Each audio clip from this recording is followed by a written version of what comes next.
Mantengo mi reto a que usted me diga cuál crisis, dónde está la crisis en la economía mexicana. Todos los datos duros, absolutamente todos los que hablemos de la economía, hablan de recuperación. Se crece el sector de la construcción, crece el sector financiero, crecen absolutamente todos. Ayer veíamos cómo el índice global de la actividad económica registraba un avance del 2.8%. 5 meses consecutivos de crecimiento y en agosto había tenido el mayor incremento a tasa mensual. Hoy Walmart nos da a conocer sus datos financieros al cierre del tercer trimestre. Estos datos son muy importantes porque Walmart marca en cierto sentido cuál es el derrotero de las tiendas de autoservicio y departamentales, es decir, donde compran de la clase media baja hacia arriba en este país. Habla de un crecimiento en sus ventas superior al 11%. Quiere decir, sin lugar a dudas, que la economía está funcionando. Walmart de México informó que sus ventas en México y Centroamérica se incrementaron 11.6% durante el tercer trimestre de 2015 respecto a igual periodo de un año antes. Asimismo, destacó que el total de sus ventas en la región ascendieron a 116.458 millones de pesos, de las cuales más del 83% corresponden solo a las ventas en México. Muchas veces hemos dicho en este país que hay que lograr la igualdad, reconocer reglas iguales para personas que tienen capacidades diferentes. Sin embargo, hasta hoy, el gobierno mexicano tomó la decisión correcta y adecuada de crear una norma oficial en la cual se reconozca simple y sencillamente que las mujeres, las personas con alguna discapacidad tienen los mismos derechos y por lo tanto las mismas obligaciones en materia de empleo. Pasamos con esta norma de igualdad laboral de que aquel patrón que contrata a una mujer o que contrata a alguien que tenga alguna discapacidad, que ciertamente tiene alguna plusvalía en otro ámbito de su vida, le estás haciendo un favor. Se le reconoce su carácter de trabajador, se le reconoce la personalidad que deben tener desde el punto de vista jurídico y se crea todo un entramado legal que le permite a las personas saber con toda precisión cuáles sus derechos y sus obligaciones.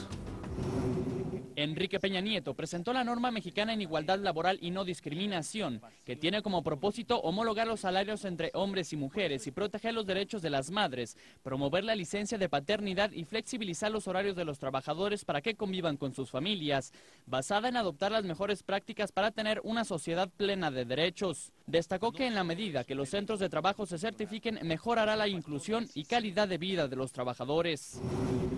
Algunos creían que automáticamente, por haber sido aprobado en la Cámara de los Diputados, el paquete fiscal, la llamada miscelánea fiscal, iba a ser aprobada por los senadores. Sin embargo, desde el primer momento, la llamada Cámara Alta dijo que ellos iban a analizar, que iban a ver con muchísimo cuidado todos los rubros y que iban a tomar decisiones. De hecho, por ejemplo, todavía hay un fuerte debate sobre el impuesto especial de producción y servicio que se le cobra a las bebidas endulzadas. Hay quienes dicen que solo se trata de disminuir el impuesto a aquellas bebidas que son light o como quiera usted llamarles.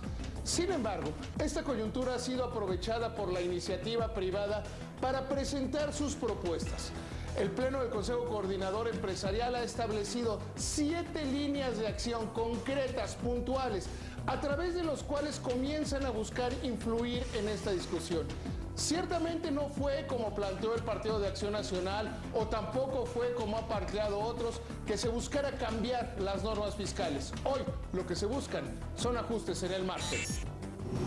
El sector empresarial entregó al Senado de la República 7 propuestas de ajuste a la miscelánea fiscal, entre las que destacan cambiar la tasa de retención del impuesto sobre la renta, ampliar la deducción personal de gastos vinculados a incapacidad a todos los contribuyentes y no solo a los que tengan seguridad social, entre otras.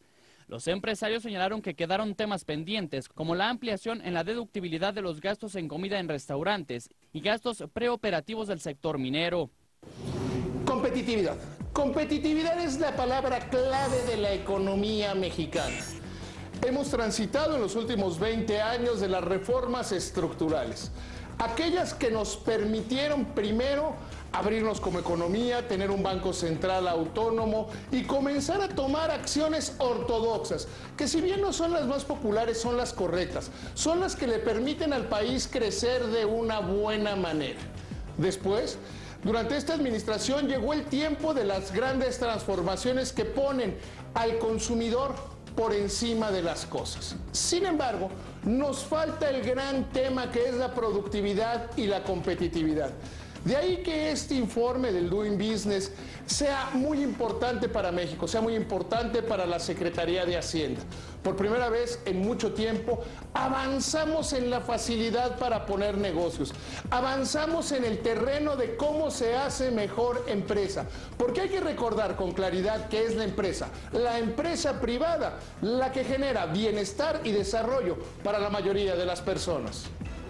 El Banco Mundial señaló que México se ubica en el sitio 38 de 189 economías en cuanto a la facilidad para hacer negocios, con lo que avanzó 4 sitios en el ranking y se coloca como el mejor país de Latinoamérica para hacer negocios, gracias a las reformas regulatorias aprobadas en el último año. El estudio destacó que el costo para abrir una empresa en México se redujo de 18.6 a 17.9% del ingreso per cápita. Asimismo, México subió del lugar 105 al 92 en pago de impuestos. Y que los del PRD se suben al barco de la sinrazón. Y que los del PRD suben a este barco de tratar de no solo postergar el apagón analógico, la transición a la televisión digital terrestre, sino algo mucho peor. Que en aquellas entidades donde ya hay televisión digital, donde los consumidores pueden tener acceso a más y mejores contenidos dentro de la televisión abierta, ahora sean castigados y se regrese a la televisión analógica. Se trata de actos de populismo puro y llano. Se trata de irresponsabilidad. Se trata de acciones total y absolutamente indebidas. Déjeme decirle por qué.